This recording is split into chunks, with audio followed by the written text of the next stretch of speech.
Thank you to Tennessee football Twitter account for this graphic. I want to go game by game. We'll give our prediction for each one. Starting the season off against UTC, I mean, that's a win, right? You want to say anything about that one? No, definitely a win. Second game of the season, fun game here, in my opinion. Neutral site game against NC State. Should be a lot of fun. I think they get the win. What do you think? Yeah, I don't think this is going to be a game. I'm not impressed with this roster. I think our defensive line wreaks havoc on this team. They're going to be starting on their offensive line. They're going to be starting 4 new starters. 4 new starters against our defensive line does not spell a good day for you. Agreed. So I think this is going to be a beatdown. Then let's see here. Week 3 or the third game is a home game against Kent State. I mean, W, right? Anything to say about that? No.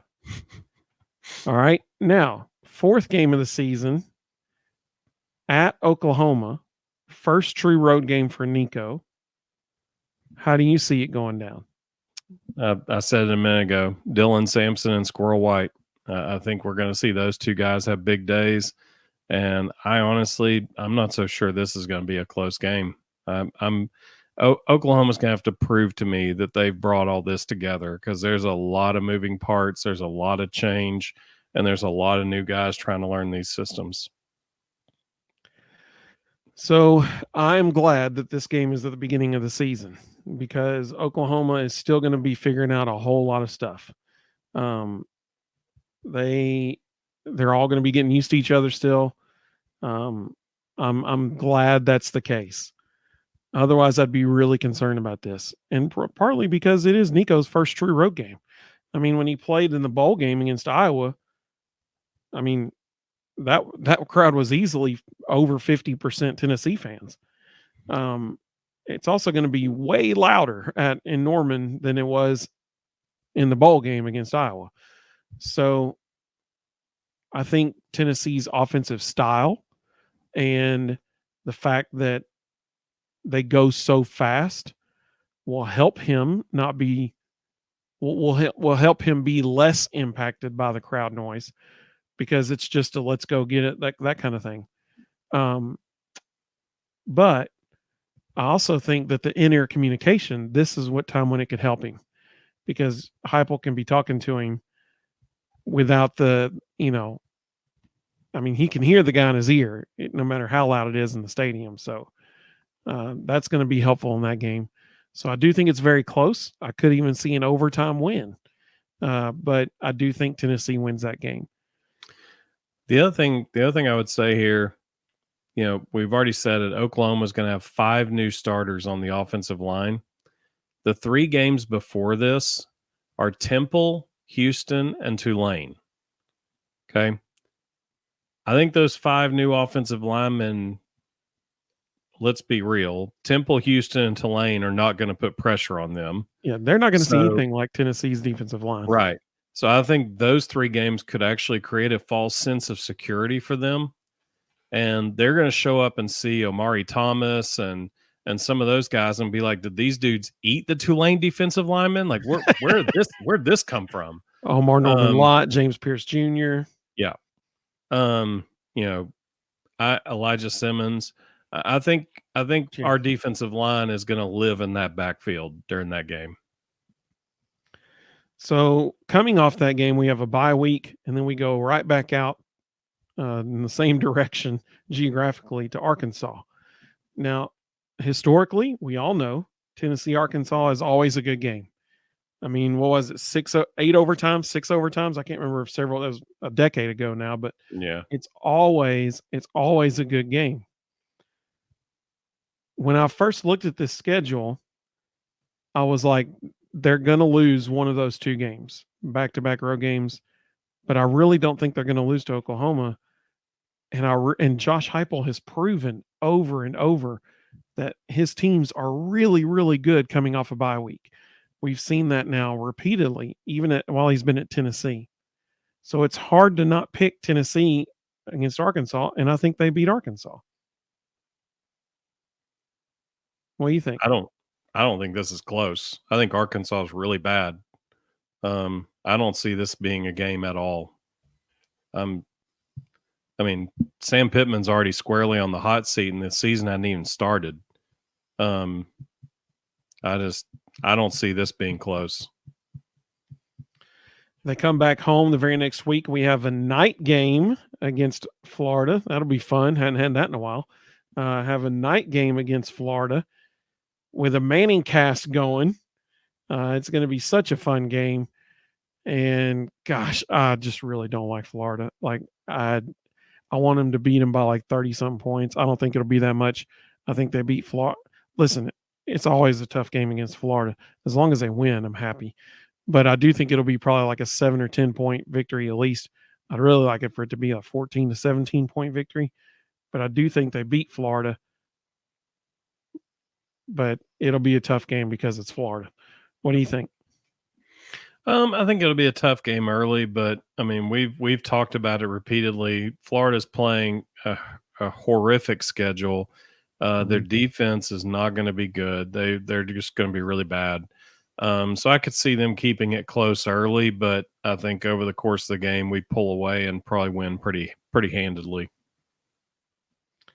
And then the third Saturday in October. This is the game that if I had done this show yesterday, I would have said Tennessee goes 10-2, and this would have been my other loss. But I don't know, man. It's just as I was making out my notes here. I was looking at this one. I was like, sometimes you just get a feeling. You just get a feeling, and specifically, I like Josh Heupel against Kalen DeBoer. I like that matchup. So I'm picking Tennessee in a very, very close game to beat Alabama on the third Saturday in October. Yeah, I think we outscore them. I think it'll be a very good game. I think we just have more offense than they do, and I think we can pretty much match them defensively, and then it's just a matter of outscoring them. The next week we got a bye week, and then we host Kentucky coming off of a bye week. No chance for Kentucky. We win that game coming off a bye week. I'm not concerned about Kentucky at all this year. I think they're very down. I don't think they can score with us. I don't think they can stop us defensively. I think our defense is going to give them fits. This one doesn't concern me at all. Very next week, we host Mississippi State.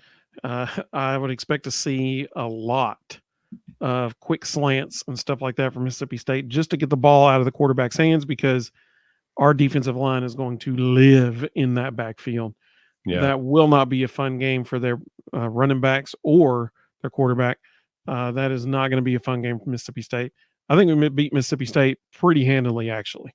Yeah. If they want to avoid it being really cold, they could go ahead and move homecoming up to November 9th. It's not going to be a game. Then we go to Georgia. I just don't think we can beat them. I think it'll be. Now I will say this: at this point, both of us are predicting them to be undefeated. We've already said that Georgia will be undefeated, and so both teams going into this game would be 9-0. So it is very possible, if that's the case, it is very possible that you're looking at once again a number 1 versus number 2 type game.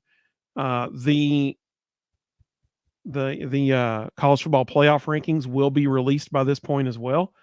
2 years ago, this was the first ever number 1 versus number 1 game. Tennessee was number 1 college football playoff ranking. Georgia was number 1 in the AP poll. So I don't think that'll be the case. I think Georgia will probably be number 1 in both. But because Georgia will have already beaten Texas, Alabama, somebody else that was a huge name too by this point. Maybe Ole Miss, maybe that's who it was. So Georgia probably going to be walking into that game number 1, but there is a chance that Tennessee could be number 2 at this point because Texas would have already been beaten by Georgia at this point. So very well could be number 1 versus number 2, but I think Georgia beats them, especially at Sanford Stadium. Yeah. I think that's the difference is in Athens. I think they're both pretty equal. I think Georgia's a little deeper, and I think it'll be a good game. I think it'll be a very close game. I think it'll probably come down to which defense plays the best. I think both offenses will score. But because it is in Athens, and again, I picked Georgia to win the whole thing, so I'm going to stick with them for this one. And then UTEP hosting them the next week, and then they finish the season at Vandy. I mean, both those games are going to be blowouts. Yeah. Not close. So, I think it's important to say I don't think people know what Tennessee has at the offensive skill positions. I just don't think they know.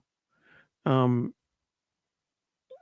running back, for example, all people are thinking about is Dylan Sampson. Listen, Dylan Sampson's a phenomenal running back.